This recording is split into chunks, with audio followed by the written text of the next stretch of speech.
जी हम फील्ड में आ गए हैं। ये राइस जो है ट्रांसप्लांट हुआ है। इसमें हम देखते हैं कि इन्होंने लाइन का कोई हिसाब नहीं रखा, लाइन लगाई ही नहीं है। और इन्होंने ये देखें जी, एक एक पौधा जो है वो ट्रांसप्लांट किया है। उन्होंने दो दो पौधे ट्रांसप्लांट नहीं किए।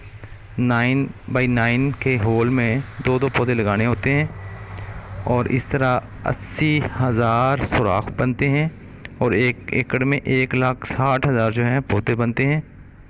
काश्तकार जो है इन्होंने इसकी लेबर ने इसका ख्याल नहीं, यहाँ पे पूरे लगे हुए हैं दो दो, ये दो दो लगे हुए हैं। उस साइड पे जो है वो एक एक पौधा था। तो इस तरह तकरीबन जो अंदाज़ा है वो 1 लाख के करीब पौधे बनते हैं जिस तरह इन्होंने लगाए हुए हैं। और ये पौधे जो हैं ये मतलूबा तादाद नहीं। अब इससे नुकसान क्या होता है और ये काश्तकार का जहन इसकी तरफ क्यों नहीं जाता पौधे पूरे करने की? ये इतना इम्पोर्टेंट अमल है, इसकी वजह से 25 से 30% काश्तकार की पैदावार पहले दिन ही कम होती है। तो उसके माइंड में क्या है?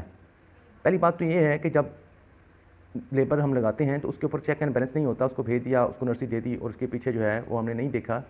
लाइन टू लाइन 9 इंच का फासला और पौधे से पौधे का फासला 9 इंच करने से तकरीबन 80,000 सुराख बनते हैं। दो पौधे लगाएं तो तकरीबन 1,60,000 पौधे बनते हैं। अब फील्ड में ये होता है कि लाइन से लाइन सोइंग का कॉन्सेप्ट नहीं है, लोग उसकी तरफ नहीं जाते।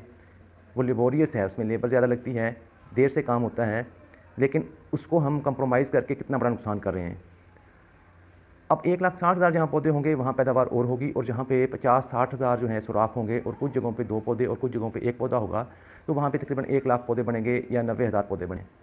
तो काश्तकार क्यों मुतमिन होता है? काश्तकार इस वजह से मुतमिन होता है कि जब वो 1.5 महीने 2 महीने बाद फसल अपनी देखता है तो वो उसका स्टैंड बेहतर हो जाता है, क्रॉप्स बिल्कुल मिल जाती है और उसको नज़र आता है कि पौधे पूरे हैं।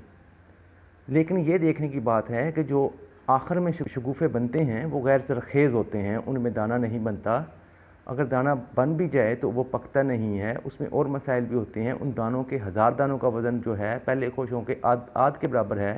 नहीं करेंगे तो जो उसकी टिल्लर्स जिसे हम शगुफ़े कहते हैं वो तो बन जाएंगे उनके, लेकिन गैर ज़रख़ेज़ बनेंगे। बहुत देर बाद जाके उन पर शगुफ़े आएंगे और उस वक़्त उसकी आगे क्रॉप का टाइम आ जाता है पकने का। तो काश्तकार के जहन में ये है कि पौधे मेरे पूरे हो गए हैं, जबकि ऐसा नहीं है। पौधों को पूरा करने के साथ साथ हमने पौधों से ज़रख़ेज़ शगुफ़े लेने हैं जो कि शुरू में आते हैं। अब अगर 1-4 शगुफ़े से लेके 60 शगुफ़े तक जाते हैं, 30 से 35 शगुफ़े जो हैं वो ज़रख़ेज़ शगुफ़े होंगे।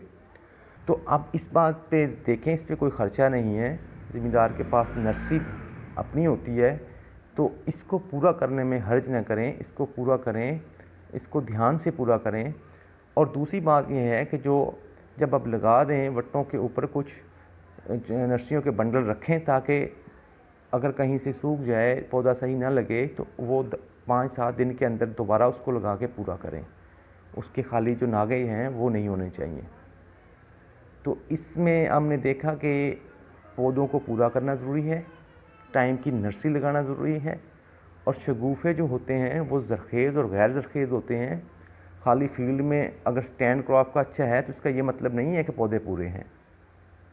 तो अगर आपने इसको अभी सब्सक्राइब नहीं किया तो कर लें। आने वाले दिनों में यही जो छोटी छोटी सी चीज़ें हैं जिनकी तरफ हमारा ध्यान नहीं जाता, हम लेके आएंगे और काश्तकार को इसकी तरफ माइल करेंगे। इस पे कोई ख़र्चा नहीं है, ये आपकी इनकम बढ़ाएगा और साथ साथ जो है इसमें आपके एक्सपेंसेस वही रहेंगे।